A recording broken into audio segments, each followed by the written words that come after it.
Steve here in Sydney. I'm just going to talk to you a little bit more about the effects of this gang of people called Pseudo Skeptics and the effects they have on society generally, including the internet, and also on yourself, the viewer.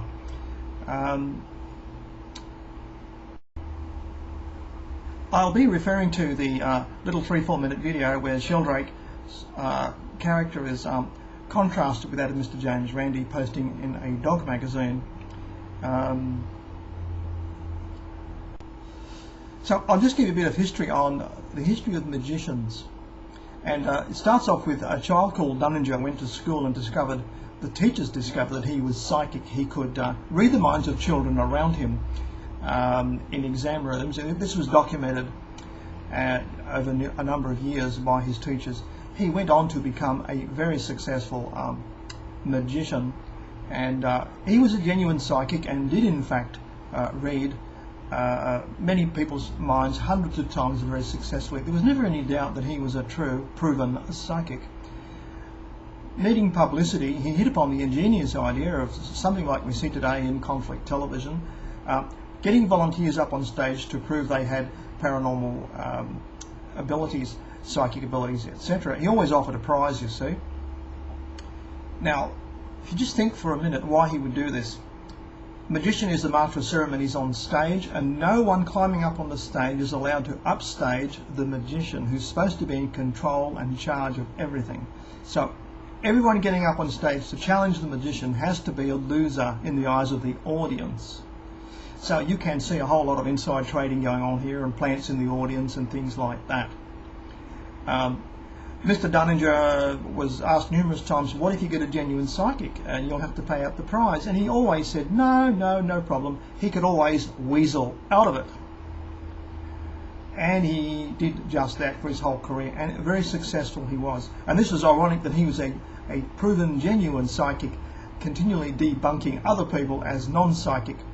So this very successful formula was copied by Harry Houdini, possibly the most well-known magician ever. And at the end of his career in writing, he did say that he had discredited, debunked numerous genuine psychics quite dishonestly. He lied and cheated and defrauded to avoid winning out, to maintain his prestige, because that's what magicians have to do. It's always a prestige exercise. They're in charge, they're in control, and they will show you all the wonders of magic and nobody else.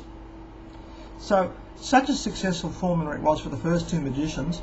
Another one came along called James Randi, doing the same thing. And remember, he's prestige driven and everyone has to fail. That's why the offering of the prize that can be so easily weaseled out of is part of the game of attracting free publicity, chatter, discussion in advance or wherever he goes. It's kind of obvious after Randi there'll be another magician doing the same thing. Now, we've had 100 years of magicians offering money to prove paranormal events, and because they've never paid out, a lot of young naive people think that proves paranormal events don't exist. Well, I assure you they do.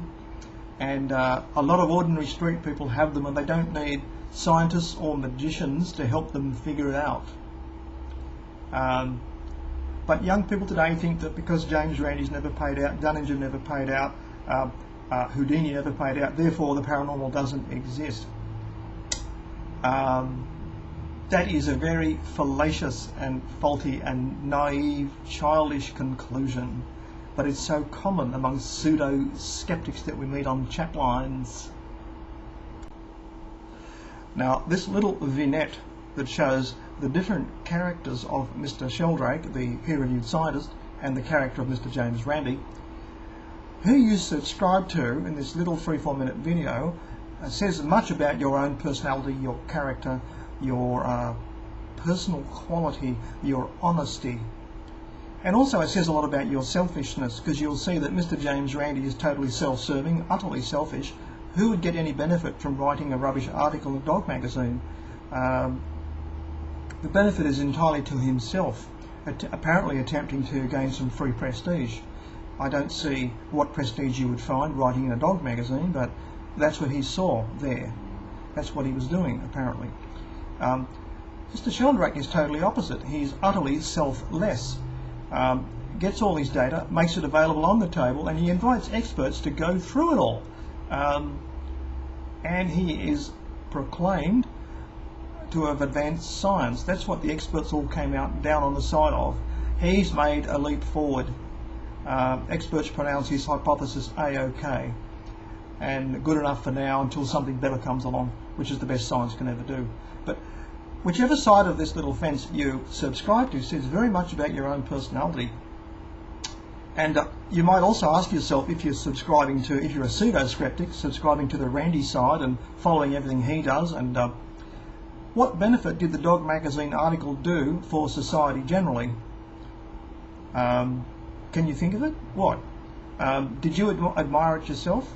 It doesn't say much for you. It's utterly selfish. If you just compare the efforts, the public efforts of Randi with Sheldrake, what's Mr. Sheldrake doing? He's elucidating something that's very hard to get your head around. He's putting numbers on it, graphs on it.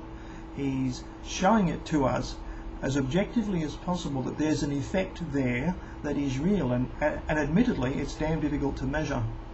But it's certainly there, and experts have given him the big tick. Now, Mr. James Randi gets nothing for what he wrote in the Dog Magazine, which raises the question, why bother doing it? It seems to be an exercise in futility. No one else would say that his prestige was raised by raising a pseudo-scientific objection in the Dog Magazine. Only he did that, suggesting, like so many other pseudo-skeptics, a high degree of self-deception. Certainly he doesn't share the same worldview that normal people do, if I can put it that way. I'm going to scientifically divide the world up here into pseudo-skeptics, them and us, normal people, because I definitely think they're extremists. And basically the pseudo-skeptic entourage he's had, all these thousands of subscribers, are basically just promoting more and more misinformation on the streets of the world, which is a fancy title for rubbish, as far as I'm concerned. So why would you want to subscribe to Mr. James Randi when all this says so much about yourself? Pseudo-skeptics always come in posing as scientists, using big words like hypothesis and data and control groups and all that, and usually within 2 or 3 entries on a chat line they're coming unravelled. One the other day asked me for a scientific reference to prove that people tell lies. Data falsification I had mentioned, and he immediately demanded a reference after introducing himself as a rocket scientist. He wanted a reference to prove that people actually tell lies and falsify data. So here we have a person living in a dream world, a pseudo world, looks like a child trying to seem like an adult, and it's not really working. And this person was 30 years old. So there's a lot of these people, and they seem to be seriously under-functioning individuals. And why they would subscribe to magicians generally as an arbitrator of scientific truth is really tribute to their under-functioning as individuals. I'd like to hear some points of view on this. I really can't see the point of subscribing to someone who's just a magician and carrying on a self-promotion exercise. What do you guys think about this? I think there is a distinct need for a pseudo-skeptic search in YouTube, that is, a street of pseudo-skeptic videos. And by that I mean to combat this noxious influence of Randi followers who just grow like weeds all over the place, getting in the way. If you could pull up any videos you can find and just give them the common thread, pseudo-skeptic, it might do a whole lot of good for pseudo-skeptics to look at it themselves and realise what they are doing, that they're really just littering the streets of the world with garbage. They're doing toilet wall scribble in blank spaces in chat lines simply because it's free and anonymous and they can pose as a scientist. And only a couple more entries you'll find out they're not. But why bother doing all these things? So I definitely think there's a need to do this.